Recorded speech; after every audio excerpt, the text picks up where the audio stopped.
Hello, welcome back. ഇന്നത്തെ ദിവസത്തിലേക്ക് എല്ലാവർക്കും സ്വാഗതം.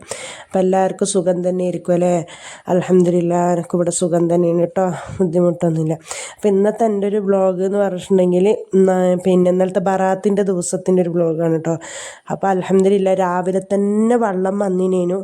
നമുക്കിത് നമുക്കിത് അപൂർവം എന്നറിയില്ല, അതേപോലെയാണ് വെള്ളമൊക്കെ ആയിട്ടും കുറച്ചൊരു ക്ലീനിങ്ങിനുള്ള വെള്ളം കിട്ടുക പറഞ്ഞാൽ യാദൃശികമായിട്ട് കിട്ടുള്ളൂ. അങ്ങനെ പിന്നെ വെള്ളം ഉള്ളിലും ടാങ്കിയിലൊക്കെ വെള്ളമായപ്പോൾ പിന്നെ പൈപ്പിൽ വെള്ളം ഉണ്ടായപ്പോൾ ഞാൻ എന്താക്കി, ഹോസ് പിടിച്ചു കൊടുത്താണ് കേട്ടോ. ചുമരിനും ചെടിക്കൊക്കെ നല്ലോണം പിടിച്ചു കൊടുത്തതാണ്. അല്ലെങ്കിൽ നമുക്കിവിടെ വെള്ളത്തിന് കുറച്ച് ബുദ്ധിമുട്ട്. ചെരുപ്പുകളൊക്കെ ആണെങ്കിൽ ആവശ്യമില്ല ചെരുപ്പുണ്ടെങ്കിൽ ആവശ്യമില്ലാത്ത ചെരുപ്പുണ്ട്. അങ്ങനെ ഇന്നലെ കുറേ ആവശ്യമില്ലാത്ത ചെരുപ്പൊക്കെ ഒരു ചാക്കിൽ കെട്ടി വെച്ചിട്ട് ബാക്കിയിലൊക്കെ തേച്ചേക്കാനിട്ടിന് കേട്ടോ. അങ്ങനെ അതൊക്കെ തേച്ചേക്ക് ചെടിക്കൊക്കെ നനച്ചു കൊടുത്ത്. അപ്പം പിന്നെ ഗ്രില്ലുണ്ടായിന് മുന്നിൽ എന്തായാലും. അങ്ങനെ എന്താക്കി ഗ്രില്ലുകളൊക്കെ നല്ലോണം തേച്ചേക്ക് കൊടുത്ത് വൃത്തിയാക്കിയിട്ട് അൽഹംദുലില്ലാ റാഹത്തായി.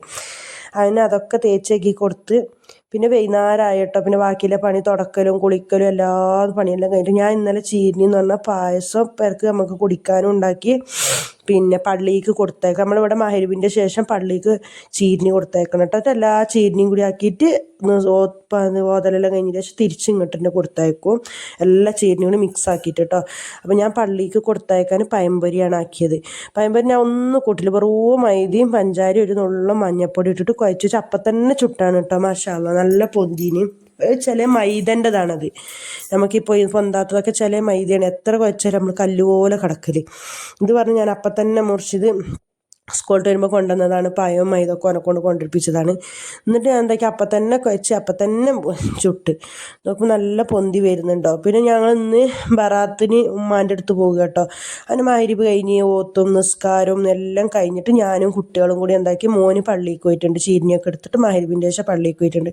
ഞാനും രണ്ട് പെൺകുട്ടികളും എന്താക്കാന്ന് മൂന്നാളും ഓതലും നിസ്കരിക്കൽ യാസീന് 3 യാസീനൊക്കെ ഓതലൊക്കെ ഉണ്ടല്ലോ, അതൊക്കെ കഴിഞ്ഞിട്ട് ഞങ്ങൾ എന്താക്കി പറഞ്ഞിട്ടുണ്ടെങ്കിൽ പായസം കുടിച്ച് പിന്നെ പഴം പൊരിച്ച് ചീരിനി അതെല്ലാം കൂടി തിന്നിട്ട് ഞങ്ങൾ മേലെ ഉമ്മാൻ്റെ അടുത്തേക്ക് പോവുകയാണ് കേട്ടോ. അൽഹംദുലില്ലാ റാഹത്തായിട്ട് കഴിഞ്ഞ അനിയനും വന്നിട്ടുണ്ട് ജോലി സ്ഥലത്തുനിന്ന്. അപ്പോൾ എന്താക്കി, വാപ്പ പീടിയ പൂട്ടിയിട്ടില്ല. എന്താ പറഞ്ഞാൽ ഇന്നലെ നല്ലൊരു ദിവസമായതുകൊണ്ട് എന്താക്കി പറഞ്ഞാൽ എല്ലാവരും പാലും കൊണ്ട് അതും ഇതുകൊണ്ടൊക്കെ വരുന്നുണ്ട്. വാപ്പ പീടിയ പൂട്ടിയിട്ടില്ല. പിന്നെ ഞങ്ങളെല്ലാം പോയതിൻ്റെ ശേഷം വാപ്പ പീടിയ പൂട്ടിയിട്ടോ. അങ്ങനെ എന്താക്കി പറഞ്ഞാൽ രാത്രി അതിന് അങ്ങനെ ആരുമില്ല, ഞാനും അനിയത്തിയും കുട്ടികളും, അനിയനും ഓളും കുട്ടികളും ഉമ്മയും വാപ്പയും കേട്ടോ. അനിയത്തിൻ്റെ മാപ്പിള ഉണ്ടായിന്. എൻ്റെ പിന്നെ യൂസ്ക പിന്നെ ഇവിടെ ഇല്ലല്ലോ, അതുകൊണ്ട് പിന്നെ ഞങ്ങൾ വാപ്പയും ഉമ്മയും മക്കളും ആയിരുന്നു കേട്ടോ. അങ്ങനെ പിന്നെ ഞാൻ പോയേക്കും ഉമ്മ ഓതുന്നുണ്ട്.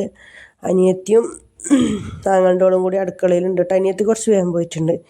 ഓൾക്ക് 3 ആൺകുട്ടികളുണ്ട്. ഓളെന്താക്കി സ്കൂൾ പിന്നെ മദ്രസ് പള്ളിയിൽ പോയിന്, കുട്ടികളെല്ലാം ചീരിനെടുത്തിട്ട് പള്ളിയിൽ പോയിന്. അപ്പോൾ ഓള് മഗ്‌രിബിൻ്റെ ശേഷം ഓൾ ഒറ്റക്കല്ലേട്ട് ഓതി കഴിഞ്ഞിട്ട് ഓളും പെരക്ക് പോയിരുന്ന് ഓതിയായിരുന്നു കേട്ടോ.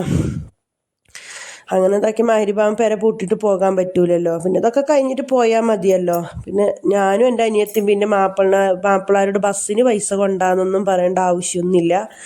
ഞങ്ങൾക്ക് ഉമ്മാൻ്റെ അടുത്ത് പോകുമ്പോഴൊക്കെ തോന്നുമ്പോഴൊക്കെ പോകാം. അത് ഞങ്ങൾ നേരത്തെ കാലത്ത് എന്താക്കി, ഞങ്ങൾ അടുത്ത് തന്നെ പോയി നിന്നിട്ട്. അപ്പോൾ അടുക്കള കിച്ചൺ ഇതൊക്കെ അങ്ങനെ. പിന്നെ ബീഫ് ബിരിയാണി ആയിരുന്നു ആക്കിയിട്ടുണ്ടായത്. ഉമ്മയും തന്നെ പഴം പൊരിച്ചതും പായസവും ഇതൊക്കെ ആക്കിയിട്ടുണ്ടായിന്. പിന്നെ ബീഫ് ബിരിയാണി കേട്ടോ, അത് ദമ്മിട്ട് കൊടുക്കുകയാണ്. പിന്നെ അനിയത്തി ദമ്മിടുകയാണ് കേട്ടോ, സീന് ദമ്മിടുകയാണ്. അപ്പോൾ ആ ദമ്മിട്ട മസാലയിൽ കൂടി ഞാൻ ഇങ്ങനെ അതിൽക്കൂടി കുറച്ചുകൂടി ചോറിട്ടെന്നപ്പോൾ അത് പെരക്കിയിട്ട് തിന്നിട. വാപ്പ ഇങ്ങനെ ചോദിക്കുന്നുണ്ട്, ഇതെന്താ ബട്ടയിൽ ചോറ് വയ്ക്കണമെന്നൊക്കെ. കുട്ടികൾ ഒച്ചപ്പാടും കൊണ്ടേ. അപ്പോഴത്തേനും കുട്ടികൾ പള്ളിയിൽ നിന്ന് ചീരിനിയും കൊണ്ടൊക്കെ വന്നതാ. കുയ്യപ്പുണ്ട് ഭയങ്കര ഒരു വൈബാട്ടോ. ഈ ഒരു ചീരിനി കൊടുന്ന് തിന്നുന്നത് നമ്മൾ എന്താ ഇല്ലേ നോക്കിയിട്ട് തിന്നുന്നത് ഭയങ്കര ഒരു വൈബാണ്. കുയ്യപ്പുണ്ട്, നെയ്യപ്പുണ്ട്, പഴം പൊരിച്ചതുണ്ട്, അലുവ ഉണ്ട്, കിണ്ണത്തപ്പുണ്ട്, ഈത്തപ്പഴം പൊരിച്ചതുണ്ട്, ഒക്കെ ഉണ്ട്. രസമാണ് കേട്ടോ. അങ്ങനെ പിന്നെ കുറേ നേരം എല്ലാവരും കൂടി കൂട്ടം വാക്കും വർത്താനമൊക്കെ പറഞ്ഞിരുന്നിട്ട് കുട്ടികൾക്കൊക്കെ ചോറ് കൊടുത്ത്, കുട്ടികളൊക്കെ എടുത്ത് എല്ലാത്തിനും പായിൽ ചോറ് കൊടുത്തിട്ട് ഞാനും വാപ്പിയും ഉമ്മയും അനിയത്തിയും കൂടി ഇങ്ങനെ ഇരുന്നിട്ട് തിന്നുകയാണ് കേട്ടോ.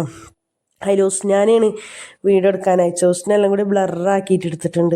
ഇന്നത്തെ വീഡിയോ ഇത്രയേ ഉള്ളൂ കേട്ടോ. ഇഷ്ടപ്പെട്ടു.